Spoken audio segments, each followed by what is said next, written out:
ತೆಂಗಿನ ಎಣ್ಣೆಗೆ ಈ ವಸ್ತು ಬೆರೆಸಿ ಹಚ್ಚಿದರೆ ಕೂದಲು ಉದ್ದ ಬೆಳೆಯುವುದು. ವಯಸ್ಸು ಎಷ್ಟಾದರೂ ಒಂದೇ ಒಂದು ಬಿಳಿ ಕೂದಲು ಮೂಡುವುದಿಲ್ಲ. ಸಾಮಾನ್ಯವಾಗಿ ನಾವು ಕೂದಲು ಉದುರುವುದನ್ನು ತಡೆಯಲು, ಕೂದಲು ಬೆಳೆಯುವಂತೆ ಮಾಡಲು ವಿವಿಧ ರೀತಿಯ ಉತ್ಪನ್ನಗಳನ್ನು ಬಳಸುತ್ತೇವೆ. ಆದರೆ ಅದು ಅಪೇಕ್ಷಿತ ಫಲಿತಾಂಶವನ್ನು ನೀಡುವುದಿಲ್ಲ. ಈ ಉತ್ಪನ್ನಗಳಲ್ಲಿ ಅನೇಕ ರೀತಿಯ ಹಾನಿಕಾರಕ ರಾಸಾಯನಿಕಗಳು ಇರುತ್ತವೆ. ಇದು ಕೂದಲಿಗೆ ಹಾನಿ ಮಾಡುತ್ತದೆ. ಇದಕ್ಕೆ ಬದಲು ಕೂದಲು ಉದ್ದವಾಗಿ ಬೆಳೆಯಲು ಸಹಾಯವಾಗುವಂತೆ ಕೆಲವು ಮನೆಮದ್ದುಗಳನ್ನು ಪ್ರಯತ್ನಿಸಬಹುದು. ತೆಂಗಿನ ಎಣ್ಣೆ ಮತ್ತು ಕರಿಬೇವಿನ ಎಲೆಗಳೆರಡೂ ಕೂದಲಿಗೆ ತುಂಬ ಪ್ರಯೋಜನಕಾರಿ. ತೆಂಗಿನ ಎಣ್ಣೆ ಕೂದಲಿಗೆ ಪೋಷಣೆ ಮತ್ತು ತೇವಾಂಶವನ್ನು ನೀಡಿ ಕೂದಲು ಉದುರುವಿಕೆಯನ್ನು ತಡೆಯಲು ಸಹಾಯ ಮಾಡುತ್ತದೆ. ಕರಿಬೇವಿನ ಎಲೆಗಳು ಕೂದಲು ಬಿಳಿಯಾಗುವುದನ್ನು ತಡೆಯುತ್ತದೆ. ಕೂದಲು ಉದುರುವಿಕೆ ಮತ್ತು ತಲೆಹೊಟ್ಟು ಮುಂತಾದ ಸಮಸ್ಯೆಗಳಿಂದ ಪರಿಹಾರವನ್ನು ನೀಡುತ್ತದೆ.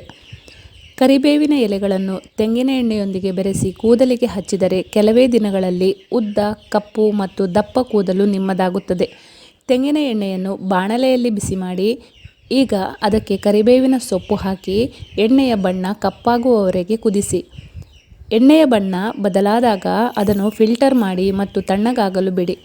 ಇದರ ನಂತರ ನೀವು ಈ ಎಣ್ಣೆಯನ್ನು ಬಾಟಲಿಯಲ್ಲಿ ಸಂಗ್ರಹಿಸಬಹುದು. ನಂತರ ಈ ಎಣ್ಣೆಯನ್ನು ನೆತ್ತಿಯ ಮೇಲೆ ಹಚ್ಚಿ ಮತ್ತು ಲಘು ಕೈಗಳಿಂದ ಮಸಾಜ್ ಮಾಡಿ. ರಾತ್ರಿ ಇಡೀ ಅಥವಾ ಕನಿಷ್ಠ 2 ಗಂಟೆಗಳ ಕಾಲ ನಿಮ್ಮ ಕೂದಲಿನ ಮೇಲೆ ಬಿಡಿ. ನಂತರ ಸೌಮ್ಯವಾದ ಶಾಂಪೂ ಸಹಾಯದಿಂದ ಕೂದಲನ್ನು ತೊಳೆಯಿರಿ.